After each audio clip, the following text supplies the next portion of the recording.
I'm speaking in good faith in studio today with the Reverend Dr. John J. Thatamanil. Thank you so much for coming in and speaking today. I'm delighted.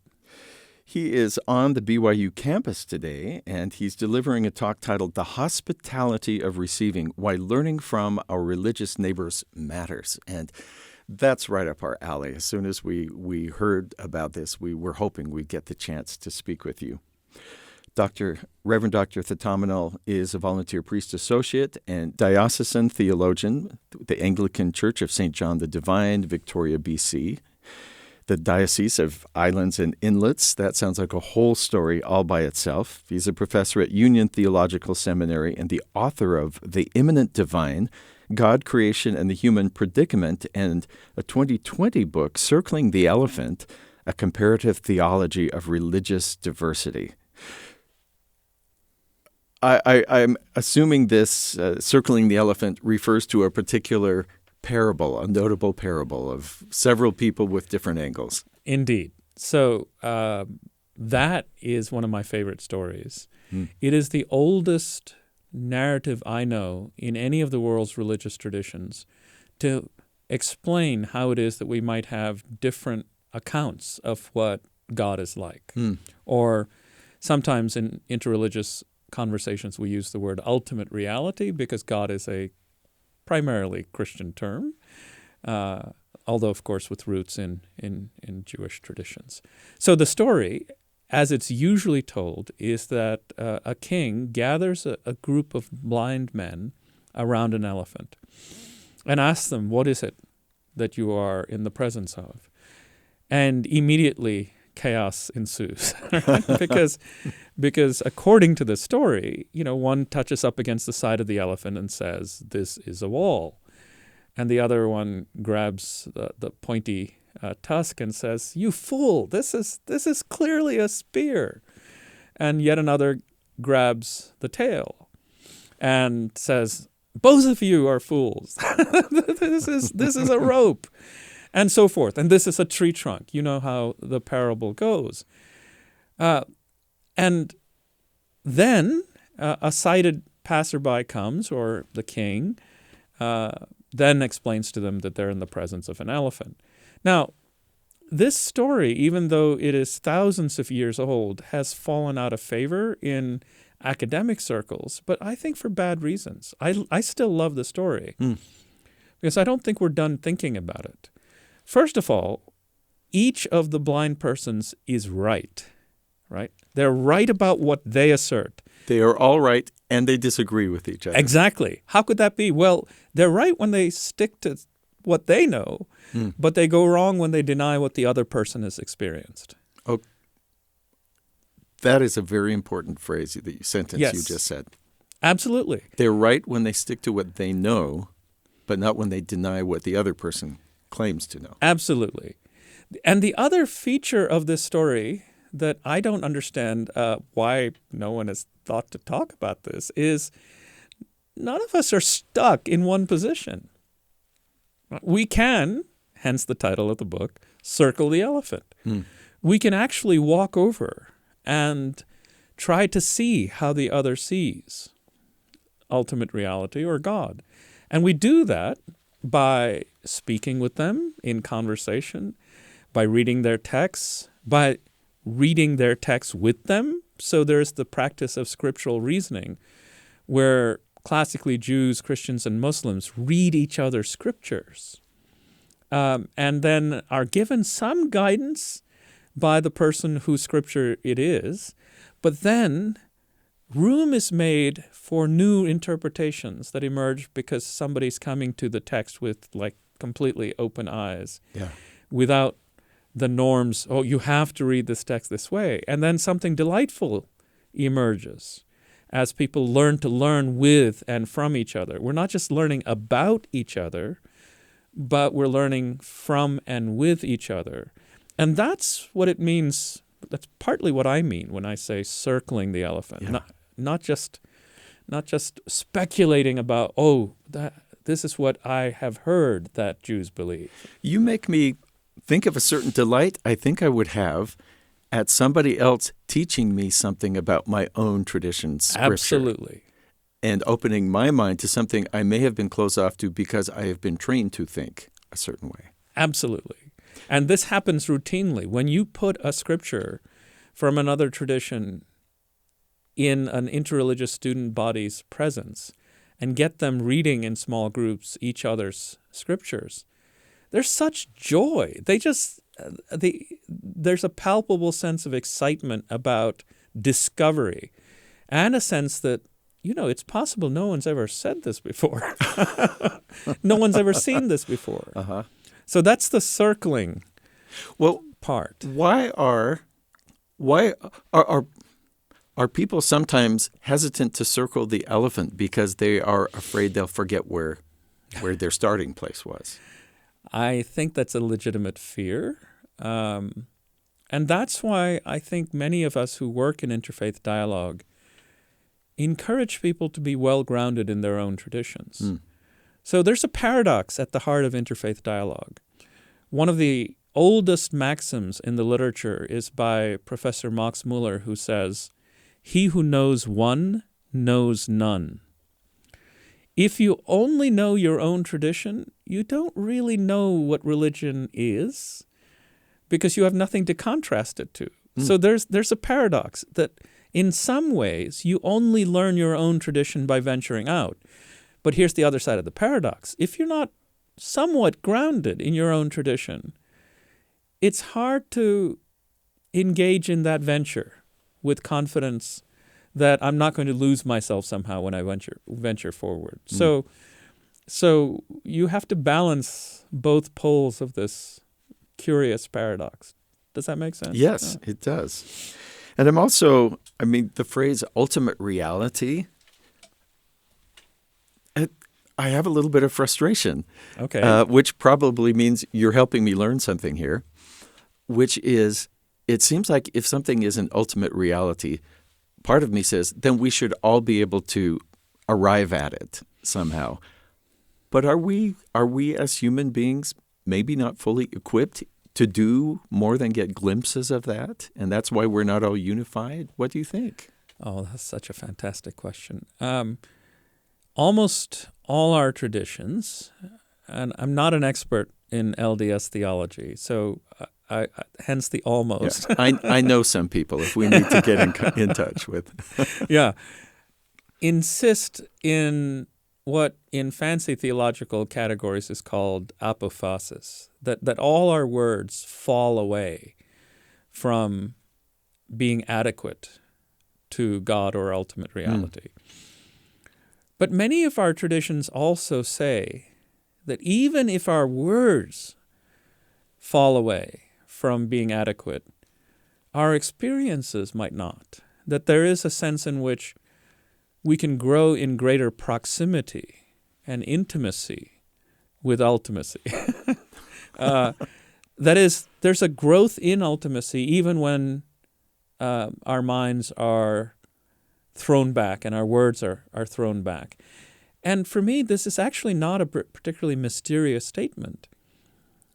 If you think you know your partner, your spouse, and you know them completely, chances are your relationship is on perilous ground, right? There's a sense in which one of the great joys of any real and vital relationship is that your partner remains a mystery to you.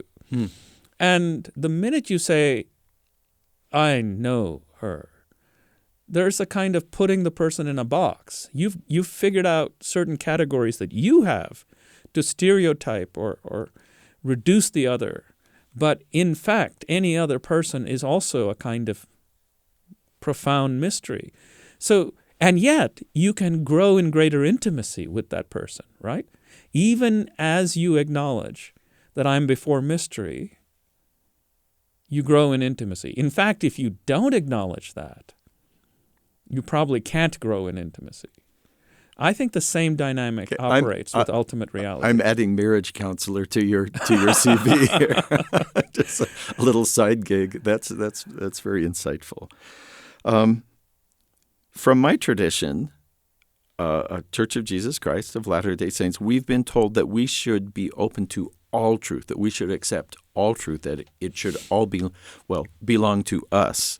Now, I don't think truth can belong to anyone. I think what it means is we should be open to it. And so I think it's quite exciting and actually reduces fear to learn about and have some understanding of other traditions rather than them being some mysterious other, completely mysterious, that we can sort of relax and frankly love each other because we're not afraid, I don't want to listen too hard to what they may be presenting. Have you experienced that? Absolutely. Your question is so generative that my mind is going in five different directions at once. We've got time if you do. But one of the great joys of interfaith dialogue is interfaith friendship. When you move into deep friendship with people who, to use biblical language, in whom you can see the fruits of the Spirit. You see persons whose spiritual life is so deep and so profound that you kind of think of them, even if they're your friends, as your teachers. And because they're living in such depth with respect to their understanding of ultimate reality. Well, then there's real dialogue and there's real trust and letting go of the boundaries that keep us separated from each other. We don't necessarily have to agree. Which two friends agree about everything? The idea that interfaith dialogue is fundamentally about coming to a consensus about anything, I'm not sure that's, that's the neat thing about the elephant story. Eventually you can put together the elephant. God? Maybe bigger than an elephant? Maybe bigger than an elephant. And so I think the goal is not consensus. The goal is, among other things, the richness of interfaith friendship. I wonder, because you talked about being firmly grounded or maybe anchored in a particular tradition that you go forth from to explore. If I could maybe be a little personal and ask about how you grew up in faith-wise, religious-wise, if that's the right term even, and what feels like an anchor to you in your spiritual life? That's a fascinating question. So I grew up in an Indian Christian church called the Mar Thoma Church. Mm-hmm. Mar means saint, roughly, and Thoma is for Thomas. Oh. So according to in Goa? In Kerala. Okay. Further south even. Okay. And there is a long-standing tradition that St. Thomas, the doubting apostle, came to India, and we have an absurdly particular date for this, AD 52, not 51, not 53. How we could even know this. Anyway, that's the tradition. What this means is that I grew up within a Christian tradition, church, family in India. When I came to the U.S. at almost 9, 8 3/4 or something like that, and I started asking the question, what does it mean to be Indian? What is my tradition? How am I distinct from cultures already here in the U.S.? My being Indian Christian didn't help, in part because my particular church was pretty evangelical. Mm-hmm. And so that was really a continuity, not a distinction. And I thought, okay, well, that doesn't help me understand my being distinct. I mean, being Indian is awesome because of the great food. And I do say, thank God I'm an Indian for that reason. But the other question of distinctiveness was particularly hard to understand because a lot of a young person's experience as an immigrant is one of constraint. I was not supposed to date. I was supposed to have an arranged marriage. These kinds of norms obtained. So a lot of it was tight. Cultural differences more? Cultural differences, indeed. And then our tradition is also, despite being pretty evangelical, open to learning from other traditions. And in my senior year of high school, my dad's first cousin assigned what was then called The Religions of Man by Houston Smith, a classic textbook, now called The World's Religions. And then when I read the chapters on Hinduism and Buddhism, those really lit me up, because I thought, wow, okay, there are entire parts of Indian life that I know nothing about because I largely grew up within a Christian milieu. That hooked me, that early exposure, and it's in some ways never let me go. I mean, of course, the first introduction was textual, but then pretty quickly, when I got to college, I had suite mates who were Hindu and Muslim.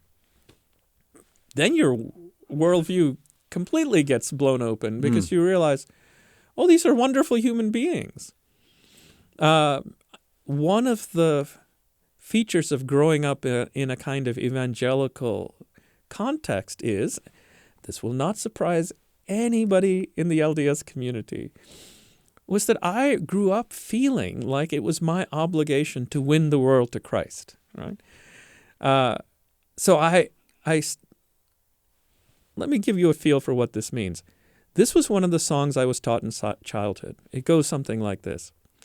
Must I go in empty-handed? Must I meet my Savior so? Not one soul with which to greet him. Must I empty-handed go?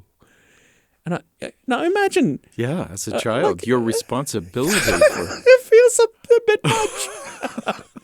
So my Hindu and Muslim friends, particularly my Hindu friend, said that my early engagements with him were very much marked by a kind of evangelical flavor. It took me a while to realize, A, I wasn't going to succeed, and B, I'm really interested in his own ways of living and being in the world. And so I had to move into a relationship of dialogue, of living with and learning from. And that sense of what happens when you're with people, and how that transforms you, not to give up your own convictions, but to actually say, this is another person who is walking their life of faith with integrity, with faithfulness, and I have much to learn from them. Oh, it's beautiful. Have you been able to put your finger on why you believe in something divine, whether that's God, ultimate reality, Jesus?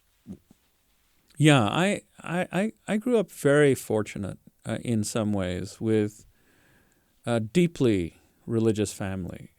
Part of the tradition is to have family prayer every night.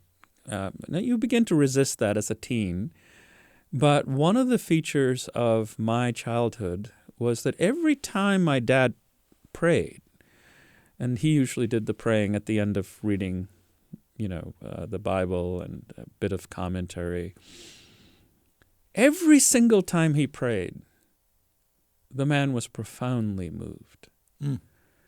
And I could feel in my bones, something is happening here. Something not to be reduced or eliminated or explained away. Maybe I didn't have the categories to say that, but I knew it. I knew it, as I said, in my bones. And the Christian way of speaking about it is that this is the presence of the Holy Spirit. He was being captured by that presence. And that happens. I seem to have inherited that disposition, both in church, particularly for me as an Anglican at the Eucharist, but also in private prayer. It doesn't feel dry very often. Almost always there's at least a sense of, I'm in the presence of something that I cannot explain, and that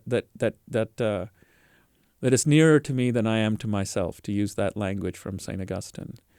And so for me, it's not a matter of speculation. This is something I know now. This is not does not mean I'm in any way holier than anybody else. I'm still a putz.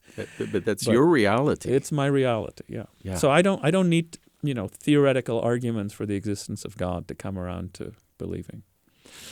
Because you associate with students, you have maybe a nice perch from which to observe young people today. And I could see you saying, young people today are so open that they're not really connected to anything. Or I could see you saying, no, young people today are so open that they're really good at this. And I'm just wondering, is there a spectrum? You see it all, but do you see spiritual connections being formed even with young people who are less and less likely to attach themselves to an institutional organization?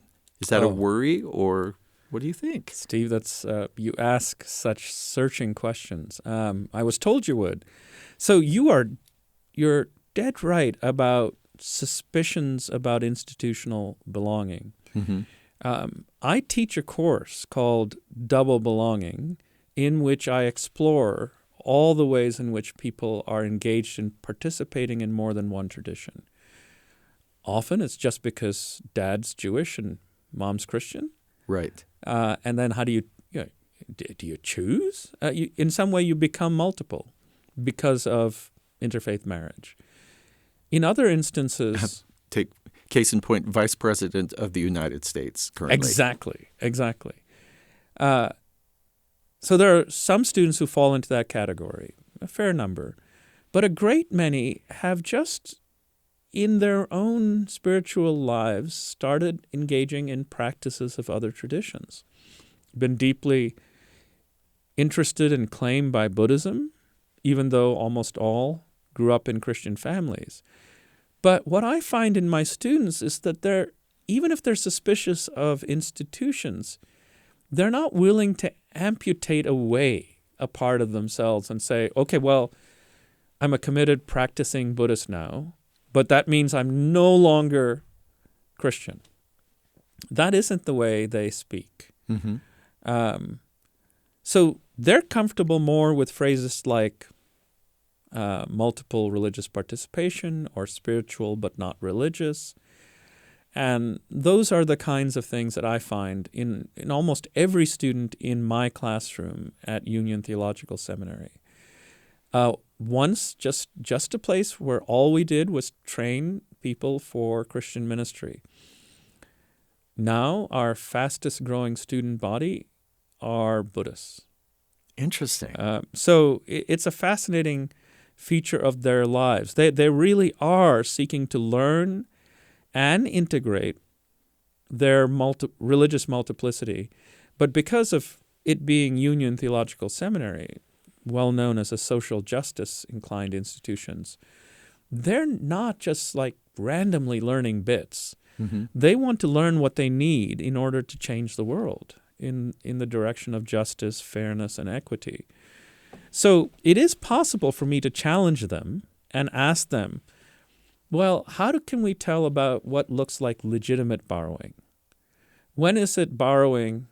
When is it stealing? When are we actually making off with other people's religious goods? Uh-huh. What are the ethics around this? Is this a kind of consumerism? In fact, is it the case that for many of us, our real spirituality is capitalism? Those are the questions that... I want to hear your whole lecture on that. And they love being challenged because they recognize that what they are doing could run aground on a number of issues like this, most especially religious appropriation, stealing things from other people's traditions without being responsible or accountable to those traditions. So I don't have to soft pedal the questions with them, and they're quite welcoming on being challenged. I've several points. One, I find myself very happy that this is the interview in which the word elephant has been used more than any other. It's such a beautiful parable. I keep thinking about it as you're talking about those students and the consumerism, and almost sort of it seemed like a buffet. Like instead of build a bear, come build a faith. Like I'll take one of those and a little bit of prayer, and the occasional fasting. And if someone puts together their own quote spiritual practice, is it a Frankenstein that can't really live and is a little bit horrifying? Or I established religions don't like the idea of pick and choose very much, because that sort of says in our minds, I'll skip the hard sacrificing things and take the things that come naturally.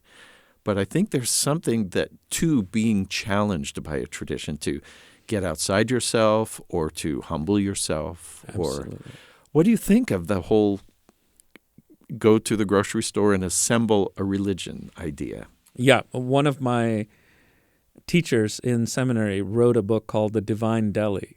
I'll have some Christianity with a side of Buddhism. Well, I understand these worries, but my response in part, and I do mean this to be deliberately provocative, is why is it okay to be a capitalist Christian, but not okay to be a Buddhist Christian? And what I mean is quite serious, that most of us in our lives are more shaped by capitalism than by our faith. Here's what I mean. One way to define what it means to be religious is to ask, what do I do with my desires? Mm-hmm. What it means to be religious on at least Christian accounts is that you love God above all things. And your desires are inclined towards God. Okay, so if religion is what you do with your desires, what in modern life more effectively tutors your desires, shapes your desires, molds your desires than the market? Nothing. There's no technology ever invented in the history of religions, in the history of the human species, than the way that the market and media and our social media and our devices all collaborate to hook us and shape our desires in the direction of purchasing or just staying online longer. The masters of addiction cooperate with the market and shape our desires more exhaustively than any preacher could possibly do. I mean, I got 12 to 15 minutes as an Anglican priest to preach my sermons. We gotta have everybody out of the church building, in an hour and a half tops. But you're dreaming capitalist dreams as you sleep. So I frankly think that the real monstrosity we ought to be worried about is the monstrosity most of us willingly give ourselves to. Of course, I use willingly in quotes because there's a lot of affect engineering happening. Our desires are being manipulated more than we're consenting to have them be manipulated. So, do we not even see that background because it's the background? It seems like the world we're in, even though you could go places and that wouldn't be the world you're in. Steve, you're again exactly right. We are so acculturated into what it means to live a productive life. It has to look like this, according to, how much you have in your bank account, what your net worth is, and what you can afford to buy, and how you exhibit that you can afford to buy X or Y. These things are the shaping norms of our desiring lives. And frankly, I think our religious traditions sometimes feel like pea shooters, going up against howitzers. Yeah. In that little 15-minute. Yeah. And so that's more my worry than what my students are doing. Mm-hmm.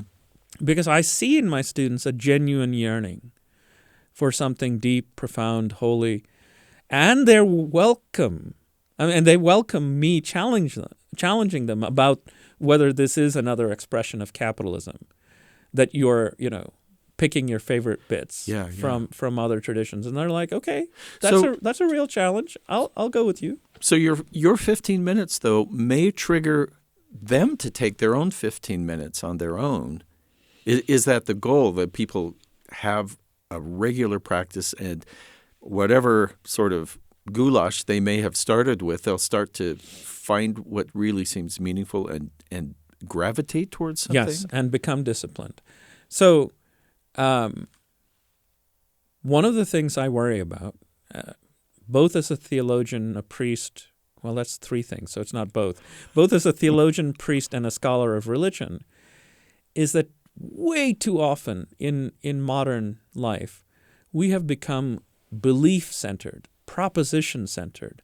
What does it mean to be religious? It's to believe something. Well, for a lot of traditions in the world, the real action isn't at the level of belief, but at the level of practice. And this obsession with being wedded to certain propositions. In fact, when we often meet a person from another religious tradition, our first question is, what do you believe? Not, what do you do? But in fact, when you talk to a Hindu, it would be better to ask, what do you do, than what do you believe? Because it's not all about the beliefs. So part of what I'm trying to teach my students and my communities is practice trumps belief every time. The practices of buying and selling, the practices of social media viewing, these practices shape our desires more than any set of convictions I say I hold. All right? Because the body and what the body does is what really shapes us. So my hope is that my students in the seminary and my congregants will turn their attention far more to spiritual disciplines than they will to just, wrangling about beliefs. Yeah. So, to be a bit autobiographical, one of the things that my spiritual director has commended that I do is to adopt a form of praying without ceasing.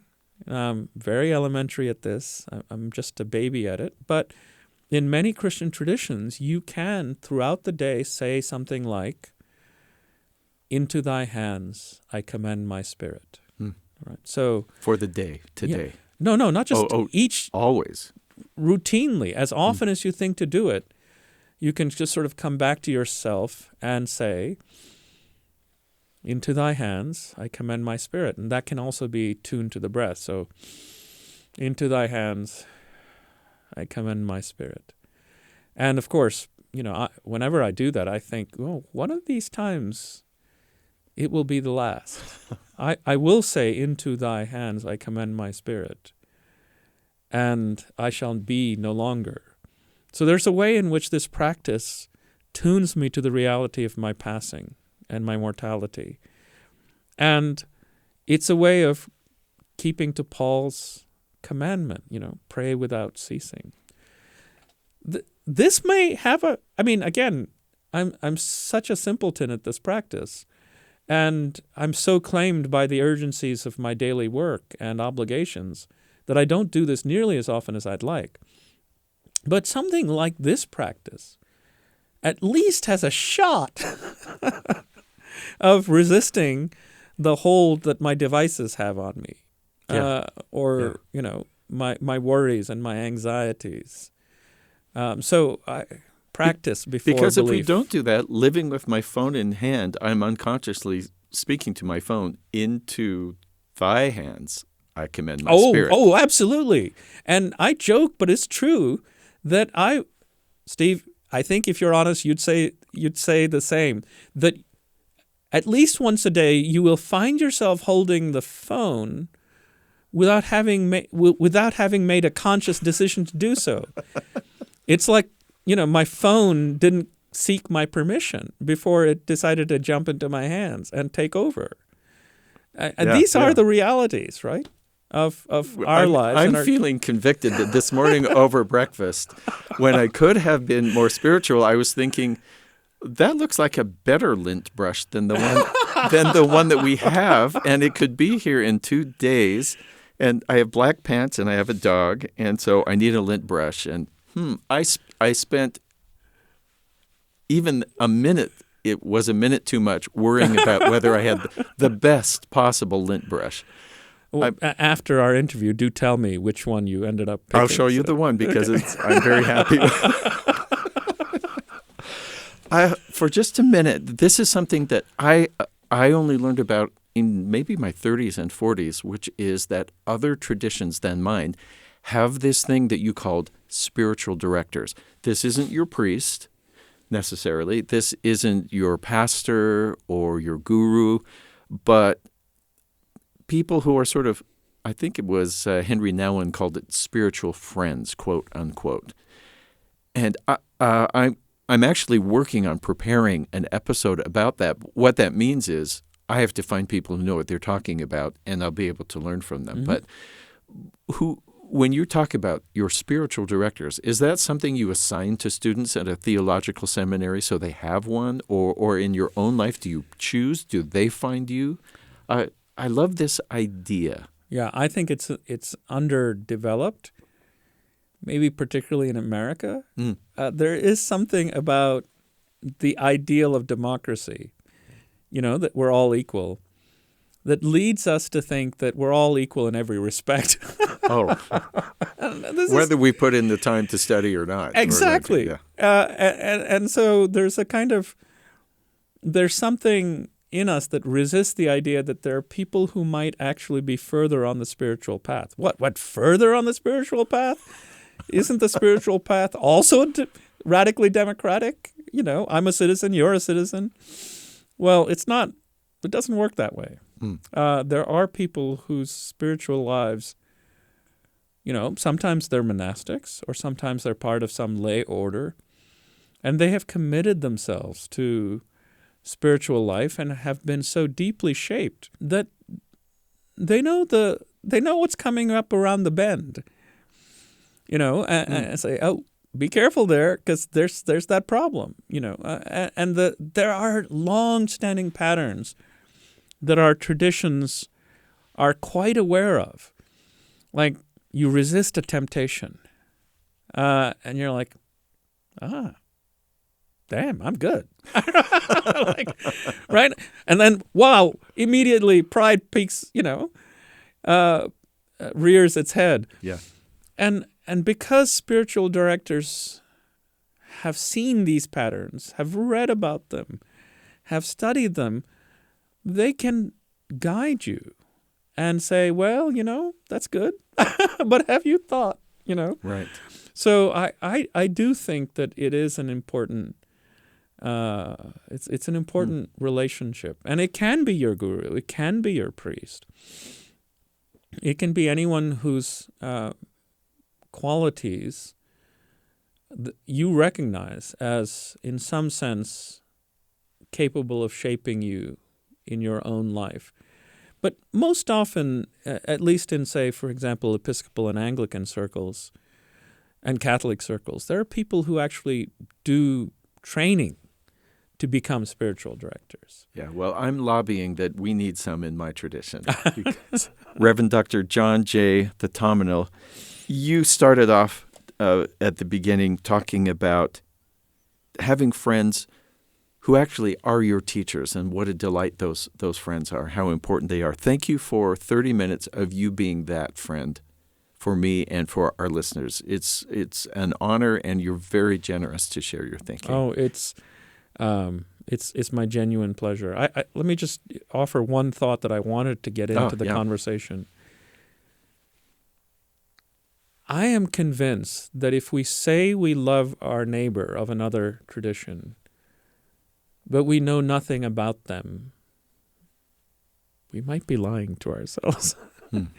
Because I think love and knowledge go hand in hand. Right? How can I love someone if I don't know them? If I don't understand what they cherish, what centers their lives?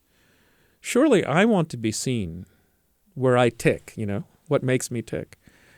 So I think that there's something very profound about the calling in interfaith dialogue as a fulfillment of the call to love your neighbor. I don't engage in interfaith dialogue for some, idle curiosity. I do it because I want to fulfill the Lord's injunction to love my neighbor. And if my neighbor happens to be a neighbor of another faith, then I should learn what they cherish. Or my loving is just, notional. It's not real. That's why I think we ought to do this. And a second reason is, of course, if I don't know my neighbor, I'm liable to bear false witness, right? And that's one of the 10 Commandments, right? Do not bear false witness against your neighbor. Don't say untrue things about your neighbor. You're going to do it if you don't know what they cherish and what they actually believe, not what you think they believe. So it's important to remember that there are good, solid, basic Christian reasons to engage in interfaith dialogue. Beautifully stated. Thank you for speaking with me today in good faith. It was my pleasure. Good. Anything else that you think, I wish we'd gotten there? I'm so glad you included that last one. I want that on a billboard, except it's hard to read as you speed by. But really, you have you bring light where you go. I'm thrilled for the students who are going to benefit from hearing from you today, and for our listeners. We're really lucky. Well, and I thank you for your fantastic questions. I was told that Well, that's just because I have fantastic guests who make us think. That's one of your gifts, I think.